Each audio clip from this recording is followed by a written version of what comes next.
Good morning everyone. मैं जूही आदर्श शिक्षा निकेतन school की टीचर क्लास 6 के लिए इंग्लिश रीडर लेके आई हूँ। इंग्लिश रीडर में आपका ये सप्लीमेंट्री का सेकंड चैप्टर है द फ्रेंडली मंगूस। मंगूस मतलब होता है नेवला। तो ये जो आपकी कहानी है, स्टोरी में आप हिंदी में आपको बता रही हूँ। एक गांव में एक किसान अपनी पत्नी और एक छोटे से बेटे के साथ रहता था। एक दिन किसान के मन में ख्याल आया कि हमारा बच्चा बड़ा हो रहा है, उसके साथ खेलने के लिए एक साथी चाहिए। एक पालतू जानवर उसका अच्छा दोस्त हो सकता है। उसने यह बात अपनी पत्नी को बताई। पत्नी को ये बात पसंद आई। शीघ्र ही किसान एक छोटे और प्यारे से एक नेवले बच्चे को ले आया। कुछ ही महीनों में नेवले का जो बच्चा है वो बड़ा हो गया। नेवला बड़ा ही प्यारा था। उसकी 2 काली काली बड़ी आंखें थी और एक पूंछ। नेवला तो बड़ा हो गया, पर बच्चा अभी भी पालने में ही था और सिर्फ सोना और रोना उसका काम था।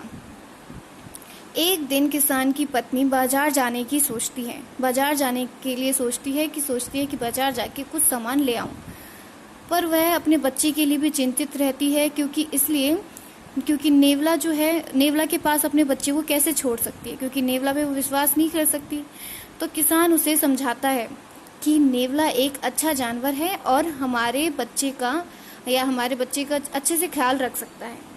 पत्नी बाजार चली जाती है और जो किसान है अपने फ्रेंड के पास, बगल में जो उसका दोस्त होता है नज़दीक में, अपने दोस्त के पास वो भेंट करने चला जाता है, मिलने चला जाता है। किसान अपने एक नज़दीक मित्र के पास मिलने चला जाता है। लौटते समय उसे कुछ और दोस्त मिल जाते हैं और वो रास्ते में ही रुक जाता है। इधर किसान की पत्नी बाजार से वापस आ जाती है। जैसे वो आती है तो वो देखती है कि नेवला बाहर उसी की राह देख रहा है। नेवला उसको देखते ही प्यार से उससे लिपट जाता है।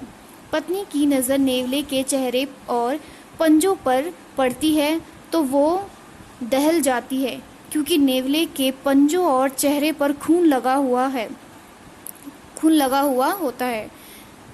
पत्नी को लगता है कि इस नेवले ने उसके प्यारे बेटे को मार दिया है। वो गुस्सा करती है और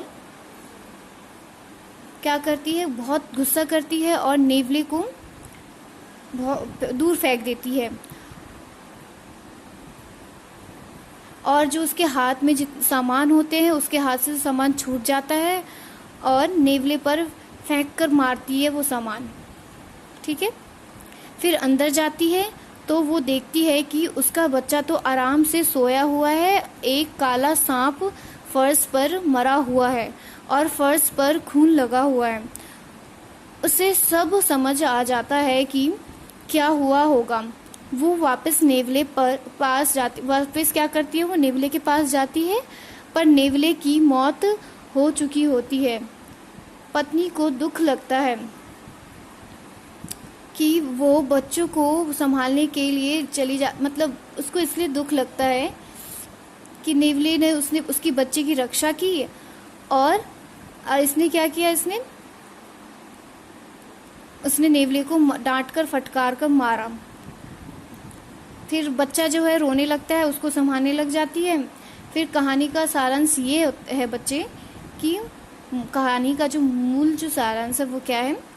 इस कहानी से हमें यह शिक्षा मिलती है कि हमें कभी भी गुस्सा और गुस्से से भरा कदम नहीं उठाना चाहिए, अपितु हकीकत को जांच परख कर ही कोई फैसला करना चाहिए। नहीं तो हमें भी उस किसान की पत्नी की तरह पछताना पड़ेगा। जैसे उसको पछताना पड़ा, ऐसे ही हमें भी पछताना पड़ेगा। इसलिए कभी भी हमें गुस्सा नहीं करना चाहिए। पहले हमें समझ लेना चाहिए आखिर बात हुई क्या है, क्या घटना घटी थी। पूरी बातों को जांच पड़ताल करने के बाद ही कोई कदम हमें उठाना चाहिए। Understand student. ये आपकी स्टोरी खत्म होती है। इससे रिलेटेड आपके क्वेश्चन आंसर्स हैं और कुछ वर्ड मीनिंग्स हैं जो मैं आपको जल्दी ही पीडीएफ बना के सेंड कर दूंगी।